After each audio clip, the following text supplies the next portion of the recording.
Hello again, it's Jenny from openmindtherapy.co.uk. And you probably know from some of the videos that I've put out on other channels that my answer to chronic fatigue is a spiritual one. Now, there's lots of things I need to explain about the word spiritual because people hear woo-woo, and I don't mean woo-woo at all. I believe the spiritual has been cut out of modern thinking and relegated to the realms of hysterical and ridiculous. And I think that's where the word spiritual um, has been maligned and misguided, because spiritual isn't woo-woo, and it isn't bypassing, and it isn't believing in something or some force that if you suck up to, it might treat you well. It's more a case of aligning yourself with your inherent, what can I say, sensitivity to life, and your inherent awareness of your place in the universe. Spiritual's not out there. It doesn't come down from on high from some religious or, um, you know, spiritual community. It is a process that you go through yourself. And to coin a Christian term, when you've lost your way, you have to find your way back. Now, people are losing their way from their earliest years nowadays because there is no mentorship, there is no real guidance. Immature families are bringing up children that remain immature, and the cycle just goes on and on and on. And when I say immature, I'm not meaning baby-like or pathetic. I mean not fully taking up their residence as a fully fledged human being, not being present, not being in control of your life, and not being responsible for who you are. So there's so many nuances here that it's going to be difficult to get through in a brief video, and I want to keep it fairly brief. But one of the things that came up on a call yesterday, we talked about the invisible law of cause and effect. Now, there's a real cause and effect. You can see it. If I drop this pen, it's going to hit the table. So that's real. The cause was I raised a pen and dropped it, and the effect was it landed on the table. That's clear. Now, that law of cause and effect is working throughout the multiple layers of our consciousness and the multiple layers of our physical being as well. So cause and effect is so tight. There is no escape from the law of cause and effect. You make a cause, you will receive the effect either immediately or at some point in the future. We can deceive ourselves a lot about, I didn't do anything to deserve this. And it's not about deserving or blame. It's about what did you do and how can you change it? It's really simple. There's no blame, there's no shame, there's no guilt. There's no need to whip yourself and, think that, oh my goodness, one day I'll be perfect. And this is where this discussion came from, perfectionism. Perfect is when you're fully at ease and relaxed in your being, and you understand who you are, where you sit in the world, and what your role is. And I don't mean within a family or within a job or with any kind of external validation. It's got nothing to do with that. It's understanding what your role is with your special gifts and talents. What do you bring to the world with the awareness and knowledge of who you are?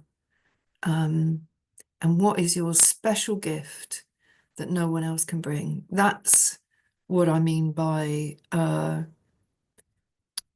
lost my train of thought, but that's what I mean by not blaming anyone, or yeah, not trying to fit into sort of pre-existing things around you, like family or work or duties or, mothers, fathers, children, all of those kind of roles that we play. So the process of maturity is is actually to have to walk the dark night of the soul. And what I mean by that is, I mean, in Africa, if anyone wants to read Malidoma Some, the something, oh, I can't remember the name of it now, but it will come to me. Malidoma Some. If anyone wants to read that, you will see that what certain tribes do in Africa is they have an initiation process, usually for the boys, young boys, and essentially they put them through their paces, and they have to learn to survive in the bush on their own. And they have to go into psychedelic and alternative realities and come back. And this is a lonely journey, but it is very, very character building. And this is why they put their young boys, in particular their young boys, through this process. And we don't really have that here. We don't have that rite of passage here in the West. So we have to create that somehow. Now, you know, when you've been subject to mind control, to term a phrase, from bad parenting, is very hard to see through the mist and come out the other side and understand that you are already amazing, you're already beautiful, you don't have to try too hard, you just have to shine your light. That's hard to see when your programming is so profound and it is so linked to how poorly parented you were. But it is possible. It is possible to do. And ME chronic fatigue, I would call a spiritual disease for this reason. And that is your provisional teachings. We use these terms in Buddhism. Your provisional teachings, i.e., what you thought the world was about, can only get you so far. What you thought your role in the world was about can only bring you to a certain point. And if those learnings and if those teachings are defective and they're not truly, truly in service to you and everything you are and all the gifts you bring to the world, and there's a sense of reverence and respect and honor for yourself, then those teachings are provisional. They're not full teachings. So that means you have to go on an odyssey of new teachings, of discovering new ways of being in the world. And ME chronic fatigue is a classic disease that shows you you're not being true to yourself and you are living provisional teachings which are causing you harm. And they only brought you so far before those teachings collapsed and you had to find new ways of being in the world. So we call what actually happens to us the oneness of self and environment, which from my particular strand of Buddhism is called Eshofuni. So that means that however I am, so will I create my environment. So if I find that people disrespect me or don't take me seriously, then that's a clue for me to look at what is going on in me. It's a clue. If I find I am constantly striving to be more than I can be, and I feel tired, the clue is I'm striving too hard to be something that I'm not or can't be. That's the clue. So we're looking constantly to our environment for clues as to how what's the word, authentic we are being to our true mission and true purpose. Now, this sounds like, oh, all you have to do is the dark night of the soul and you'll discover who you are. This is a process. It takes time. Some people are on the brink of the realizations and they can move fast. Other people, it will take a lot longer because the lessons are harder to learn because of your early programming. And they're harder to achieve because of your early programming. But that does not mean you should stop and therefore say, well, that doesn't work because I want to go this way or that way. This is about truly seeking the jewel within your soul, truly seeking out who you are and, you know, what I call radical self-acceptance. It's radical in the sense that no one can give you that. You have to find that for yourself. And even when they may not accept you, as long as you can stay true to your own sense of self, that's fine. And the other thing about oneness of self and environment is that there's the micro and the macro. And what I mean by those terms is micro, you can see yourself doing a certain behavior and you're getting a certain response. That's a cause and effect. You can see it. But then after the longest time, it keeps happening. And you think, well, that behavior is leading to this. I need to change that behavior. I need to do it better. And you try and do it better. You try be more authentic. You try be more you, and you still get the same result. And so that at that point, you have to go a level deeper. And this is the process of the spiritual journey, is when you go a level deeper, you ask yourself, instead of what am I doing to cause this, you ask yourself, what choices am I making that no longer serve me? Because maybe you're trying to fix something that's unfixable. Maybe you're trying to fix something that doesn't need fixing, and is going to continue that way if you keep making wrong choices. So you look at your choices. Do I need to keep friends with this person? Do I need to really keep doing this over and over again? What would I do instead of that? How could I honor and love myself just that little bit deeper so that I don't put myself in that role again?